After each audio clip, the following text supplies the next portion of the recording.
और 5 गांव गोद लेने का भी आदेश है। और उन्नत भारत अभियान के तहत जिनसे संयोजन हो पाया, उन्नत भारत की तरफ टेक्नोलॉजी की तरफ भी इंगित करती है।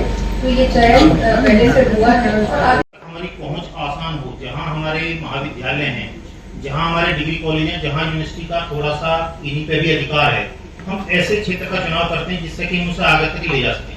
अगर हमने किसी ऐसे क्षेत्र में चुनाव कर लिया कि जहां हमारा अधिकार ही नहीं है, तो वो हमारी बात ही नहीं सुनेगा बिल्कुल। तो हमें ये देखना होगा कि चुनाव करते समय कि कहाँ हम आसानी से चीजें कर पाएंगे, कहाँ हमारा अधिकार क्षेत्र है, किन लोगों को हम कह सकते हैं, किन लोगों को हम नहीं कह सकते। हमारे इंटर कॉलेज है स्पेशली वो विश्वविद्यालय लाना चाहते हैं, तो विश्वविद्यालय हमने काम का सवाल करेगा जिस डिपार्टमेंट में पूछने का ये भी था ना, तो जैसे प्राइमरी शिक्षा में भी नए टेक्नोलॉजिकल लैब बनाए जा रहे हैं। आपको ध्यान होगा अभी विश्वविद्यालय ने कंप्यूटर वगैरह, कंप्यूटर लैब भी जहाँ जहाँ जरूरत है कंप्यूटर भेजे हैं। विश्वविद्यालय जो बुक विश्वविद्यालय ने कैंपेन चलाई हुई है बुक डोनेशन की, जो लोग भी बुक होते हैं तो बच्चों को जहाँ जरूरत है वहाँ बुक भी डोनेट करता है विश्वविद्यालय। और ये इतना अच्छा विजन है कि यूनिवर्सिटी अकेला हायर स्टडीज को ना ध्यान में रखते हुए एक इनकलकेट करे from the school level. School के बच्चों को ये समझ आए कि यूनिवर्सिटी क्या है, हायर एजुकेशन का मतलब क्या है। तो मैम का सोच ये है कि हमको पहले ग्रासरूट लेवल पे काम करना चाहिए। इसीलिए देशोत्सव के जितने भी प्रोग्राम्स हैं, देखिए आप आंगनबाड़ी, यहाँ बच्चों को असुविधा होती है, स्कूल के प्रोग्राम्स। कुलपति प्रोफेसर संगीता शुक्ला ने कहा कि परंपरा के अनुसार चौधरी चरण सिंह विश्वविद्यालय इस वर्ष भी दीक्षांत समारोह से पहले दीक्षोत्सव का आयोजन कर रहा है। इस दीक्षोत्सव का मुख्य उद्देश्य केवल औपचारिक प्रतियोगिताओं का आयोजन करना नहीं, बल्कि छात्रों को दीक्षांत समारोह जैसे ऐतिहासिक अवसर से भावनात्मक और बौद्धिक रूप से जोड़ना है। उन्होंने बताया कि इस वर्ष दीक्षोत्सव की शुरुआत विश्वविद्यालय द्वारा गोद ली गए 5 गांवों सिकेहड़ा, बलमपुर, लालपुर, मीरपुर और भदौड़ा से होंगी। इन गांवों के सभी प्राथमिक विद्यालयों, माध्यमिक विद्यालयों और 14 आंगनबाड़ी केंद्रों में स्वच्छता, रखरखाव और खेलकूद से संबंधित प्रतियोगिताएं होंगी।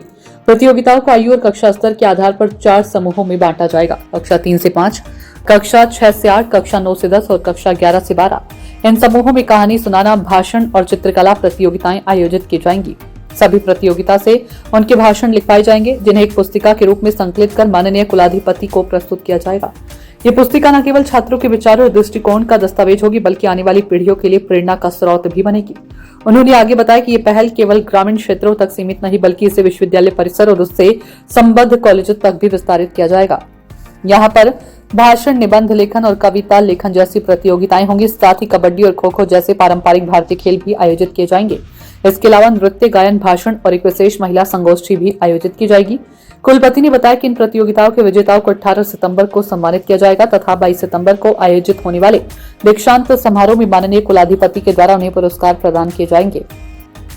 उन्होंने जोर देकर कहा कि दीक्षोत्सव का व्यापक उद्देश्य शिक्षा को जीवन से जोड़ना है और छात्रों को संदेश देना है कि विश्वविद्यालय की डिग्री केवल एक प्रमाण पत्र नहीं, बल्कि समाज और राष्ट्र के प्रति जिम्मेदारियों को निभाने का संकल्प है।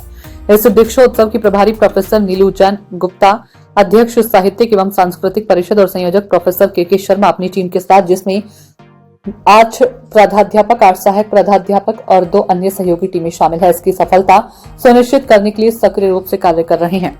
प्रोफेसर शुक्ला ने जोर दिया कि शिक्षा केवल पाठ्य पुस्तकों और कक्षाओं तक सीमित नहीं रहनी चाहिए। जब छात्र खेल, कला, साहित्य, भाषण, नृत्य और संगीत जैसी गतिविधियों में भाग लेते हैं तो उनकी आत्मविश्वास, सृजनशीलता और नेतृत्व क्षमता विकसित होती है। यही कारण है कि विश्वविद्यालय ने गांवों से लेकर अपने परिसर तक प्रतियोगिताओं की श्रृंखला शुरू की है, ताकि ग्रामीण और शहरी दोनों पृष्ठभूमि के छात्रों को अपनी प्रतिभा दिखाने के समान अवसर मिल सके।